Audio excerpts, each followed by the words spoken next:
Neste vídeo iremos falar sobre estoques e demais assuntos tratados no CPC 16. Estoques devem ser mensurados pelo seu valor de custo ou pelo valor realizável líquido, dos dois o menor. Os estoques devem ser compostos pelo seu custo de aquisição, ou seja, pelo preço de compra, mais impostos não recuperáveis, como por exemplo o imposto de importação, mais os custos de frete, transporte, seguros, manuseio e outros gastos diretamente atribuíveis à aquisição dos produtos acabados, materiais e serviços. Descontos comerciais e abatimentos devem ser deduzidos do preço na determinação do custo de aquisição. Os estoques também devem agregar os seus custos de transformação, também conhecido como Conversion Cost pelo IAS 2, e demais custos para trazer os seus estoques à sua condição e localização atual. Bem, eu não sei cozinhar, mas imagine um processo produtivo para comercializar um bolo de cenoura. A composição do custo inicia com a alocação de todos os custos envolvidos com a compra da matéria-prima. Gastos com mão de obra, tais como salários, benefícios e seus encargos trabalhistas. Custos indiretos de produção, tais como água, energia elétrica, gás e manutenção de maquinários. O produto será transformado e será concluído quando estiver embalado para ser vendido. Conforme o CPC, gastos com armazenamento não devem fazer parte do custo, a não ser que sejam necessários ao processo produtivo entre uma e outra fase de produção. Despesas administrativas que não contribuem para trazer o estoque ao seu local e condições atuais e despesas de comercialização, incluindo a venda e a entrega dos bens e serviços dos clientes, não devem fazer parte dos custos dos estoques. Valores que estejam fora da normalidade de desperdício de materiais, mão de obra e outros insumos de produção não devem fazer parte do custo de estoques. A alocação dos gastos fixos nas unidades produzidas deve ser baseada no volume normal de produção, ou seja, aquela que se espera atingir em média ao longo de vários períodos em circunstâncias normais, inclusive levando em consideração a não utilização da capacidade total resultante da manutenção planejada, de férias coletivas planejadas, entre outras paralisações.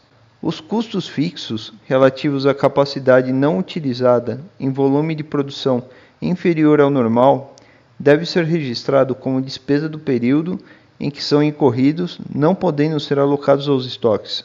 Um exemplo de desperdício de produção seria um acidente com uma caixa de ovos durante uma produção de um bolo.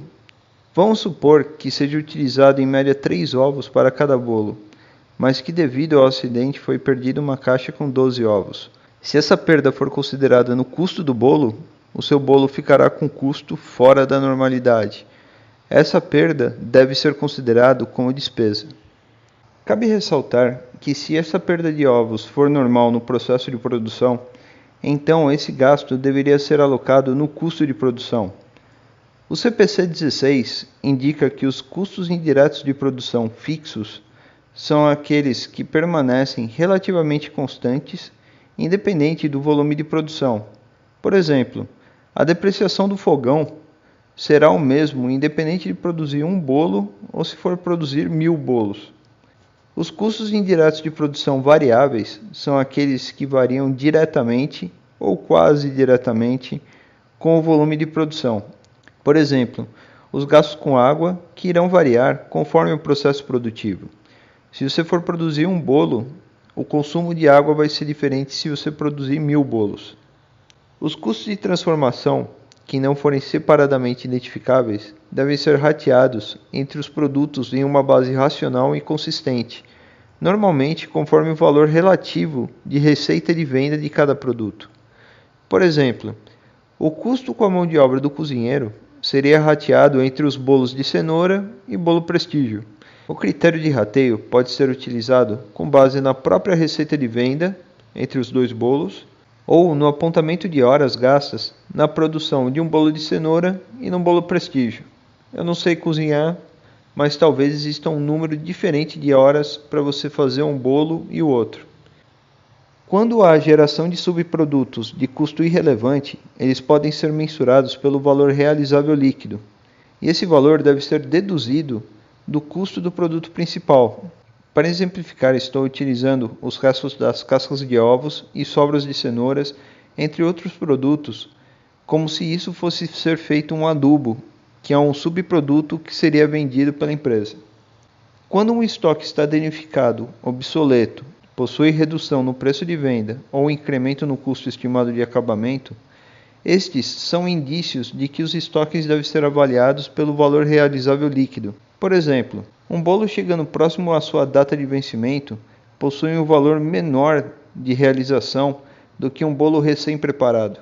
O valor realizável líquido é obtido a partir do preço de venda estimado, deduzido dos custos estimados de conclusão, dos gastos estimados necessários para se concretizar a sua venda e dos tributos incidentes sobre a sua venda. Essa redução é normalmente feita item a item, a não ser quando são relacionados com a mesma linha de produtos e que tenham finalidades ou uso finais semelhantes. As reduções ao valor realizável líquido devem ser revertidas quando desaparecem as circunstâncias que obrigaram seu registro. É importante ressaltar que a análise de valor realizável líquido é diferente do valor justo. O valor realizável líquido refere-se à quantia líquida que uma entidade espera realizar com a venda do estoque no curso normal dos seus negócios. O valor justo reflete a quantia pela qual o mesmo estoque pode ser trocado entre compradores e vendedores conhecedores e dispostos a isso. O primeiro é um valor específico para a entidade, ao passo que o segundo não é. Por isso, o valor realizável líquido dos estoques não pode ser equivalente ao valor justo deduzido dos gastos necessários para vender.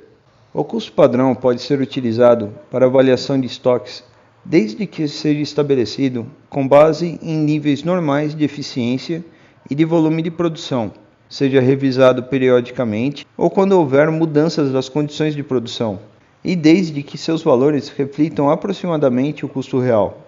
Por exemplo, determino que o custo padrão para um bolo de cenoura é de R$ 5,00.